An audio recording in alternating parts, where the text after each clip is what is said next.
Hello YouTube, it is Mac Reviewer, you here, and I'm here to kick off the WWDC 2011 Let's Talk iPhone recap. We will start off this recap by talking about what we always do, economic state.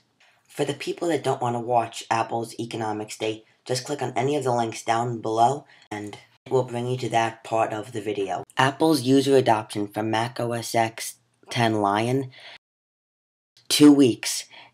Up to 10%, and it took Windows 20 weeks to mark. Also, their computers are #1 in the US. Year-over-year growth, PC has only grown 4%, while Mac has grown 23%. Mac install base is up to 58 million. They have 23% market share, 78% on their iPod for the portable music player. These are basically just more charts saying how Apple is better than everyone else and all that. As a lot of people know, Apple has been #1 in customer satisfaction for over 140,000 native iPad apps.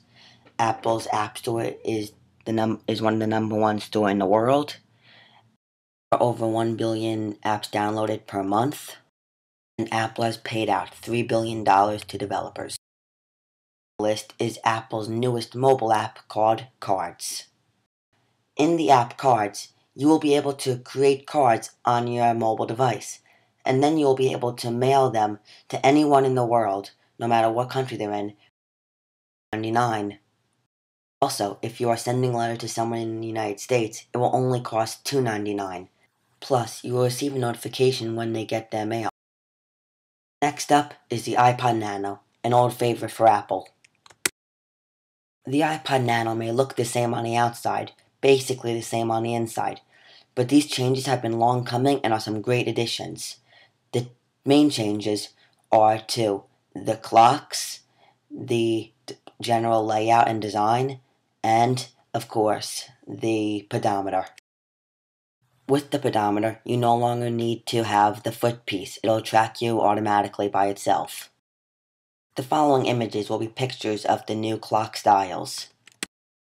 Because of how many people have been using the iPod Nano as a watch, some third-party company developed this.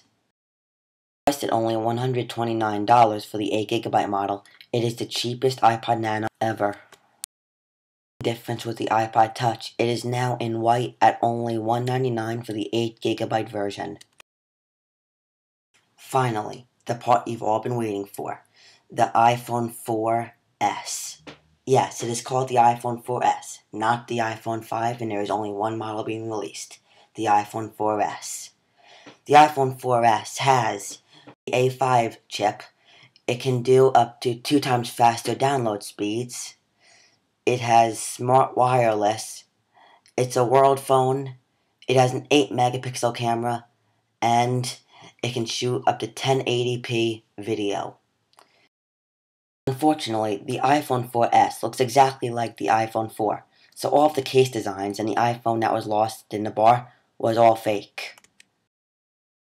When I said this phone had smart wireless, that's a new feature in the iPhone 4S that allows the phone to switch antennas to make so you have better reception and you don't drop calls as much. That's basically what smart wireless means. As for being a world phone, it means you can get a SIM card in it and you can use it anywhere in the world. Last on our list to talk about is Siri, the coolest and one of the biggest new features in the iPhone 4S. It's not clear if Siri will also be in the other versions of the iPhone that can run the iOS, but we'll just have to wait and see for that. Siri is basically a talk assistant that lets you talk to the phone and use any type of word, so you don't have to talk like a robot to let it perform specific functions. For example, instead of asking it, "What is the weather today?" you could say things like, will I need an umbrella? Or what will the weather be at 1 o'clock? Or even things like, "Does it look sunny out today?" And it will reply with a simple yes, you do not need an umbrella, or it'll open up the weather app and show you in more detail if you ask for that. You can also ask it more variety of things. In these examples, they ask, how can I get to Paris?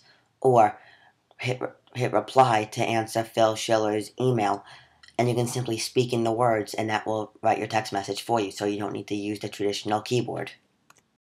I was reading some things on YouTube, and I heard some people say that they were disappointed by the amount of little change they got from the WWDC conference.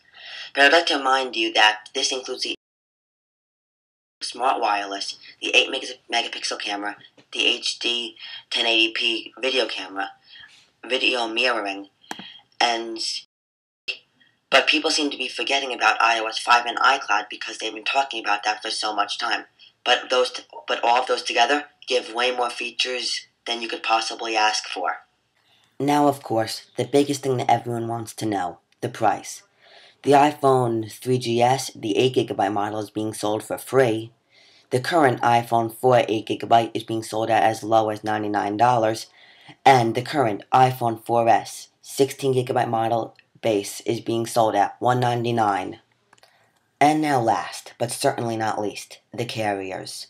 The carriers that will be supporting the iPhone 4S are, as always, AT&T, Verizon, and now a new member is joining that family. Sprint will now be hosting the iPhone 4S. Thank you for watching this WWC recap. If you liked it, please comment, rate, and subscribe. I'll see you soon on my channel, Mac Reviewer U.